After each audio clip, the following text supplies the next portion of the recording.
E aí, povo, tudo bem? A dica de hoje é o fascinante A Gloriosa Família do Angolano Pepetela. Esse livro aqui é para dar seguimento à proposta de conhecer o mundo a partir da literatura de cada país. E ele é o livro mais lembrado da Angola. Para quem não sabe, a Angola é um país que foi colonizado pelos portugueses e fica no sul da África.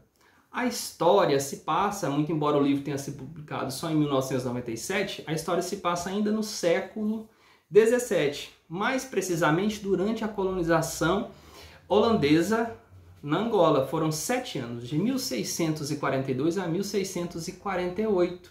E é interessante perceber que é um romance histórico, porque é uma mescla entre personagens fictícios e outros nem tanto, que foram de fato reais, e a história daquele país, que se confunde muito também com a história da colonização brasileira, portuguesa no Brasil. Porque à época havia um comércio intenso de escravos entre Brasil e Luanda, que é a capital da Angola. E é em Luanda que se passa boa parte dessa história aqui. Flamengos, né? Flamengos é porque Flamengo é sinônimo de holandês. E família, que é o título, é porque a história a gente conhece essa época a partir de uma família, de uma grande, literalmente grande família, a família Van Dum. A história começa com o patriarca dessa família, o Balthazar Van Dum. É um Flamengo, ou seja, ele é um holandês que lá no início do século XVII vislumbrou a possibilidade de ganhar dinheiro com o tráfico negreiro. Então ele saiu de seu país, sua terra natal, e foi para Angola.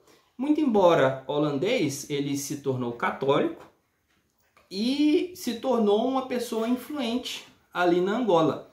O que ele fazia para ganhar a vida? Ele vendia escravos, principalmente para o Brasil. Ele traficava escravos. Essa é a principal atividade. E o que mais caracteriza o Balthazar, e a história começa com ele, e que ele era um cara escorregadio. A única preocupação dele era o seu comércio.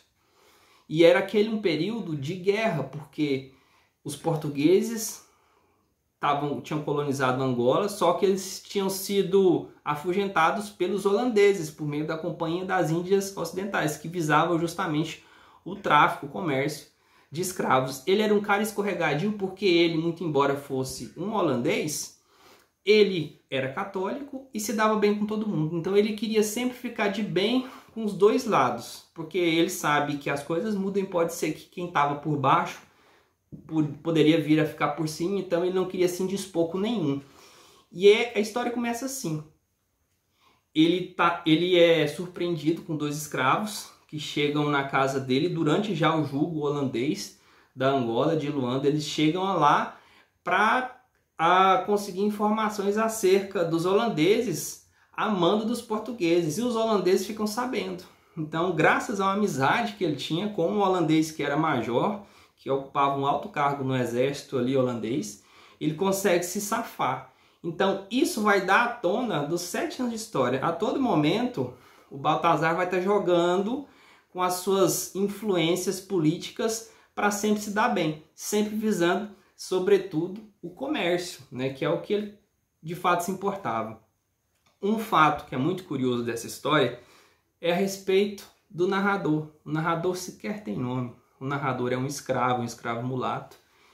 É um escravo, digamos assim, um escravo que sempre está junto do Balthazar, que é um dos protagonistas, mas eu diria que o protagonista principal é o próprio narrador personagem, aquele escravo, sem nome.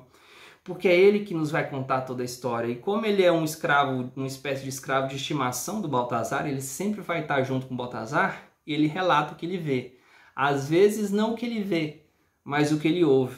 Eu chegaria a dizer que um dos personagens principais da história toda, do grande romance, é a janela, porque esse personagem, o narrador, ele sempre vai buscar se sentar debaixo da janela. Para quê? Para conseguir escutar o que os outros estão contando e a partir daí relatar para a gente. Então a gente enxerga, a gente vislumbra a história a partir da ótica desse narrador personagem. E é muito interessante, eu acho que a grande sacada do Pepetela é essa, botar o cara que é um escravo são os vencidos para contar a história, porque a gente sabe que história é contada pelo vencedor. E aqui o vencido, que é o escravo, aquele povo que foi subjugado, representado aqui pelo narrador, foi quem de fato nos contou a história. Então é meio que uma espécie de vingança por parte dos vencidos.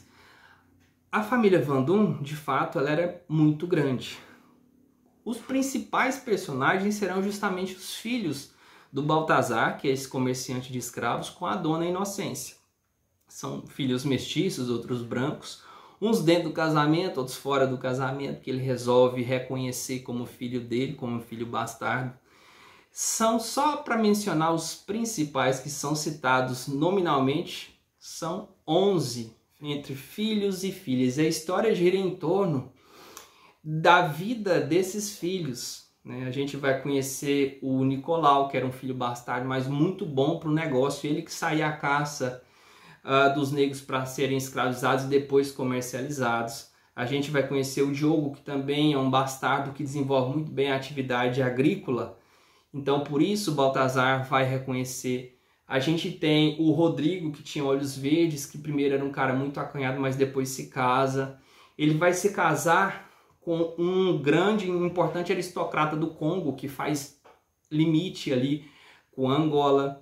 A gente vai conhecer o Ambrósio. O Ambrósio já é um cara muito inteligente, muito centrado, que primeiro queria ser padre, depois ele se tornou um libertino. Tem as mulheres, né? A gente conhece a sociedade angolana daquela época, muito machista. A gente vai conhecer a Matilde, que tinha poderes meio que de premonição, poderes premonitórios, mas muito bonita. Ela vai se envolver com um oficial francês e esse relacionamento vai gerar um filho, mas não vai dar muito certo. Tem a Gertrudes, tem a Ana, tem a Rosário, que vai se envolver com um escravo ali que é capturado pelo Nicolau. Então a história permeia toda a família pelo menos reconhecida, do Baltazar. E ao final a gente vai entender por que o título leva o adjetivo glorioso. Eu acho que até num tom de ironia. Mas até hoje, e essa história se passa no século XVII, até hoje, lá na Angola, muitas pessoas levam o sobrenome Vandum. Então assim, a história ela é grande, relativamente grande, né? São cerca de 500 páginas. E são muitos os personagens que vão e vêm. Os holandeses são muitos também. Há um conflito ali de religião entre os católicos portugueses, ou então os holandeses convertidos ao catolicismo, e os flamengos dos holandeses, porque são calvinistas. Então há um conflito ali de religião também. Então há um choque religioso, há um conflito armado, ao tráfico de escravos, ao racismo, ao machismo, e claro, isso levado de uma forma muito sutil, sem ser muito panfletária e cansativa, o que torna essa obra muito interessante e para muitos uma metáfora da construção da sociedade angolana. Fica a dica para vocês, vale demais a pena. Leia, esse foi um dos livros que eu mais gostei, eu acho que talvez o que eu mais gostei esse ano até o momento. Leia A Gloriosa Família nos Tempos dos Flamengos, do angolano Pepe Tela.